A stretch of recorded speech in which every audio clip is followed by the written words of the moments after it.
Hi, Tom Trento, Director of the Florida Security Council, here once again with another edition of America on Guard. And those of you who follow this know that we are on guard, guarding against anyone, any ideology, any individual that attacks the U.S. Constitution. We're defending the state of Israel, which we believe is America's tip of the spear out in the Middle East. And we fight for the defeat of radical Islam and this ideology, the political ideology that's destructive to any country it goes into, and certainly the United States, and we're fighting against that. We're on guard against those issues. That's our kind of theoretical basis. But we're activists. We're resistance fighters in a day and age in which that's needed. And a location that needed our work was the capital of the state of Florida, Tallahassee, on March 10th and March 11th of this year. And as you know, we put a coalition together to be on guard against Ahmed Badir's group, United Voices for America. Ahmed Badir is a former CARE operative, Muslim Brotherhood operative, bad actor par excellence. Go to the Florida Security Council to get intelligence on him. But what I'd like to do for the viewer now is to give you a feel, if you weren't able to be in Tallahassee on the 10th and 11th of March, give you a feel for what it was like. And to help me do that, I've asked one of the individuals. There were a lot of superstars there. Everyone deserves credit. We'll name some of the folks. But one person who stands out was an individual by the name of Randy McDaniels. Randy, come on to our wonderful set here. Glad to have you down from Jacksonville. Thanks for your kind words. And like you said, there was a coalition of a lot of great people that made this come together. We're team players, and you don't like recognition, but I wanted to recognize you for a second here anyway, because you do amazing work. And you're the director of ACT Jacksonville. That's correct. And then you're a mentor. Well, I mentor several chapters, I think a little over 30 chapters right now. 30 chapters, all right. That's tremendous that you're helping those get going. And you're doing work for Brigitte Gabriel, for Kelly, for Guy Rogers. Yes, superstars. Hello to those guys. Great work, man. Kelly, thanks for the excellent letter you sent out. Yeah, I mean, this would not have been as successful if it wasn't for you guys for ACT. They did a tremendous job. Thank you. And we worked closely with them. We're glad we were part of it. I know we had Muslim Day was Thursday the 11th. Yes. That's when they're going to hit their propaganda to the legislators. We wanted to preempt them on the 10th with a national security briefing. Yes. We rented the IMAX theater and brought in a bunch of very sophisticated analysts. Tell us about who was there and what took place. Well, we had you brought in an all-star cast. Jerry Gordon brought in people from Former Muslims United. Former Muslims United. These are former Muslims who have been persecuted here in the United States, who wanted to have basically practice and be able to freely leave their religion. One gal in particular was a victim of a forced marriage. Her parents actually sued her in the U.S. courts for breaking a contract to marry a Pakistani. And so those were some of the people. Well, these are the folks that put out a letter asking Ahmed Badir to sign a letter saying that if a Muslim leaves Islam, they won't be viewed as an apostate? Well, they put it out not just to Ahmed Badir. They put it out to all the mosques in Florida and across the country, very vast majority of them across the country, as well as other Islamic leaders. And to date, I know that there's only 2 signatures. Pretty much everybody ignored. And none of them, Badir was not a signature? Absolutely not. And Noni Darwish is a member of this group? Yes, she is. And she's an author of Cruel and Unusual Punishment, another book as well, I believe. All right, so we had a component at the National Security Briefing helping former Muslims to get out as a message to the Muslims there. If you want to get out of this ideology, yes, you can get the heck out. Yes. Who else was at the briefing? We had several speakers. Outside the members of the coalition, Dave Gabatz, who wrote Muslim Mafia. Dave was there? Yeah. Tremendous. He is just a warrior, and they went undercover into CARE, the belly of the beast in America, and exposed this group for who they are, which actually resulted in 4 of our Congress people calling for a congressional investigation into this group, which of course there's been a media blackout on both his book and this call for an investigation, which is really saddening at this day and age. So you had American hero Dave there. I know Rich Swire, Lieutenant Colonel Rich Swire, was the moderator. He moderated it. All right.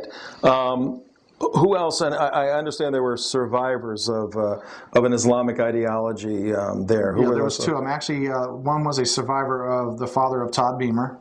Let's Roll, United 93, eloquent speaker, and Tully Woltz, which is an IDF gentleman and has a background in intelligence. He lives in America now, was actually, ironically, on vacation in his home country, Israel, and when he was blown up, and he realized what was getting ready to take place, and tried to save his 16-year-old son, who was actually, the boy's life shielded him and actually saved his life. Sad story.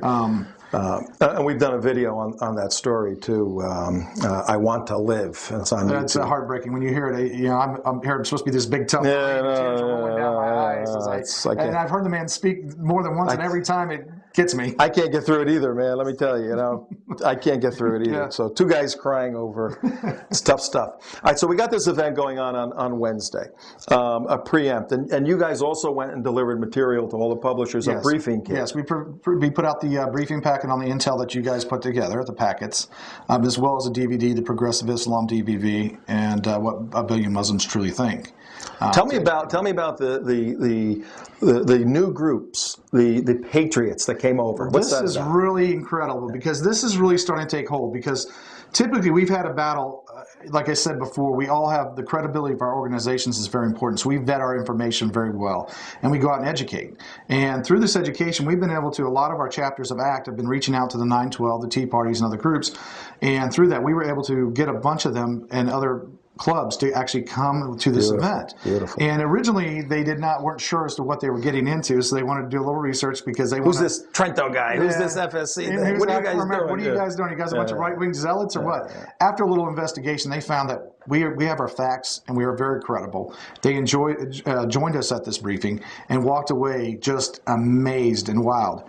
And in fact, so I've had emails that they want to be there en masse next year. Beautiful. So this is going to be a huge event come 2011. They saw what many people see, that our work is hardcore work, but it's very professional, very sophisticated. Absolutely. All right, so you finish there. You see it's going to be a rainy night. All the outside activities for the next day had to be shelved. Former Marine, you go into Plan B. What happened? Well, we actually had to go out. We decided to put out the FMU letter and go door to door with that. And then we had all these activists coming. And actually, I have to give credit where credit's due. We had before I could even organize that, we had a couple other agendas. And as I come out of the rotunda, another ACT leader, Debbie and Michael out of the Gulf Breeze, I believe, they've already organized it and got the Tea Party jumped in with them. And they started organizing together. And I walk out and they've already got a protest over there by Badir's people at lunch with signs. It was just incredible.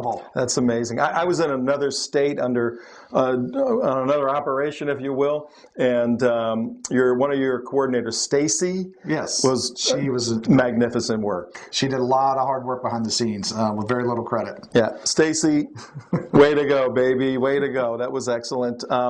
And what about the penetration of you guys into some of Badir's stuff to observe and to catalog what he was saying? Well, Alan Corman, our Orlando ACT chapter leader, was obviously part of the coalition and very instrumental in working with you and getting things done in the security side. He takes it upon himself, says, hey, let's go into this event. Let's get some activists. So I get a phone call. Randy, get some of your guys up here.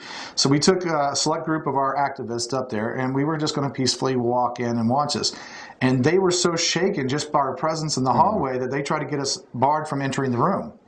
It's a public place, public room. Yes. Anybody can be there. Yeah, that's nonsense. That's why we cut through some of this stuff. If you want to have a public event, then you got to allow people to be there. If you want to have a private event, have it a private event. It's that simple. That's exactly what it comes down to. And I tell a lot of people at public events, organizational events, discussing this stuff, go in a private room. And these folks, if they want to have something private, they should go there too. Yes. So the bottom line was, sum it up. How was America on Guard against Muslim Capital Day? What are your thoughts? To sum it up, it was an excellent briefing. We were able to get, matter of fact, the Attorney General's office was supposed to host Ahmed Badir. After looking at your intelligence on that, they actually canceled the meeting once they realized who they were meeting with by the information provided by the coalition. Amen for those guys. And then they actually hosted our group to give a private briefing to the Attorney General, Bill McCollum's office. So it was very successful in that. It was very successful in the fact that last year I was there with you to support you on the first year you did this, and their numbers went significantly down.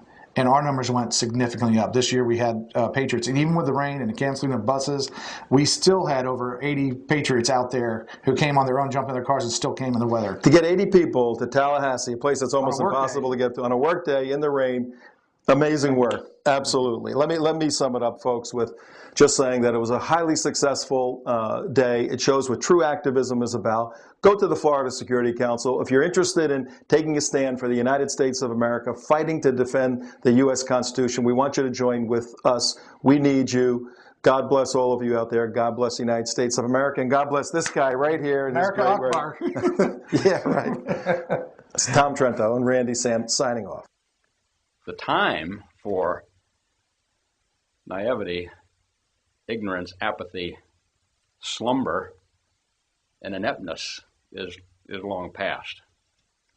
The enemy continues to work daily. So I implore all of you, with whatever your network, whatever your communications means, to do some of the right things to educate and help make others aware as to what's going on around us. Todd and others had 30 minutes to do the right thing and to secure a victory. We have more time than that, I trust. But we don't have forever.